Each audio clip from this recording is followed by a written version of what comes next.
This summer, a wave of controversy surged across the media throughout California. A San Francisco Walgreens security officer faced accusations of excessive force, an issue that ignited street protests even as the district attorney chose not to prosecute. As events unfolded, an observant person might have noticed something really very unusual. California celebrities, normally rushing out to pander to the crowd on contentious matters such as this, appeared to be conspicuously absent. In California, it's almost expected for celebrities to leap onto the soapbox during a public safety debate. Yet, despite the growing protests on the streets, as best I could tell, complete radio silence from the Hollywood crowd. This tepid to non-existent response starkly contrasts the usual celebrity fanfare we might see when police-involved, use-of-force controversies arise. So why the discrepancy? Why would celebrities be outspoken against police use of force controversies, but suddenly hard to find when there's a private security incident? Stand by. Before we continue, just a quick thank you to everyone, to all the regulars who have supported this channel, and what we are working to do with the Security Officer Network. As of this video, we will have likely reached 7,500 subscribers, and membership in the securityofficernetwork.com has reached new high levels. Your support makes this all possible, and is the reason for why this service has grown. So thank you. So, where were the celebrities? Here's my perspective. They are afraid. California crime no longer just impacts the average individual. It's encroaching upon the affluent neighborhoods. For celebrities, their security detail is now every bit as integral to their well-being as their publicists, attorneys, and agents.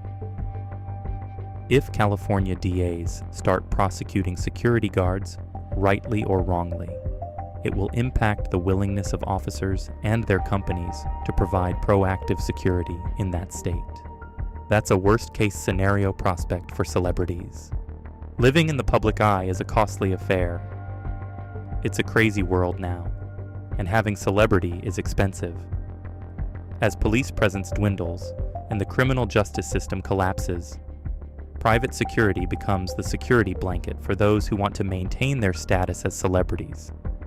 And, while I'm not implying that this was necessarily the case here, it wouldn't be surprising if some celebrities not only avoid public comment on security guard incidents, but even exert pressure behind the scenes to avoid indictments that could jeopardize the ability of the security industry to do its job. A celebrity isn't going to want their security guard to hesitate to use force, and that's just the way it is. If the DAs start aggressively prosecuting security's use of force, those celebrities are going to have a problem. Just one example. This story broke, literally while this video was being produced. With Beverly Hills, where police are searching for a person involved in a dangerous attack. A witness telling Fox 11 that the victim had their bicycle stolen by that suspect and then was stabbed multiple times. Police searching the area and nearby buildings. They're also gathering evidence to aid in prosecuting that suspect when they do eventually find him. No word on condition of the victim. Celebrity security personnel are often at risk of confrontations, pushing back aggressive paparazzi, and deterring overzealous fans and stalkers, and frequently traveling through many different legal jurisdictions. In fact, one can argue that in some respects, the celebrities' close protection specialists, aka bodyguards, become a law unto themselves. If these encounters were to be closely examined, and if strict scrutiny were to be applied to all close protection specialists, just as it is applied to the security officer on the street, then a troubling inconsistency could emerge. The very celebrities who publicly decry the use of force might themselves be exposed as hypocrites, hiring the very people that they publicly attack. If DAs start prosecuting, then there's every chance that the celebrities will seek to, and will have to money and clout to, unseat these DAs. And there's precedent for this.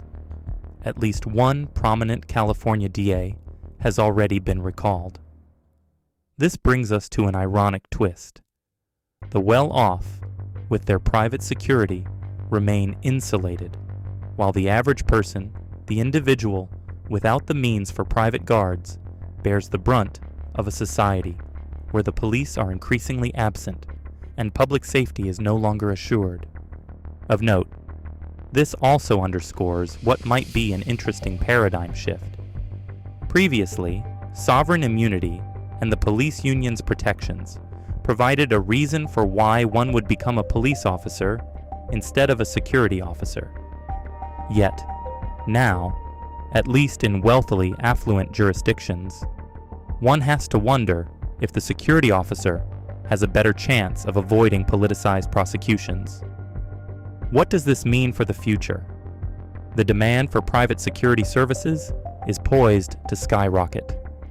As money flows into the industry, salaries are likely to significantly increase, and those who want to do security right, as true security professionals and entrepreneurs, could be set to earn generational wealth.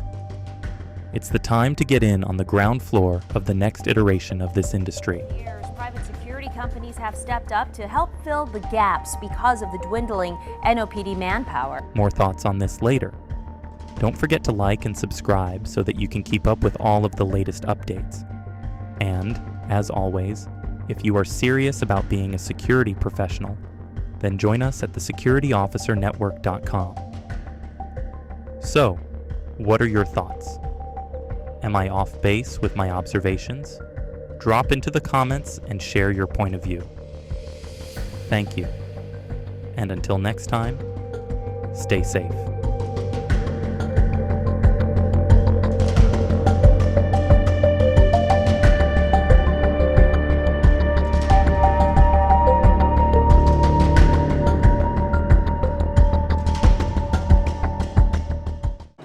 Good luck trying to find a shrink in this town.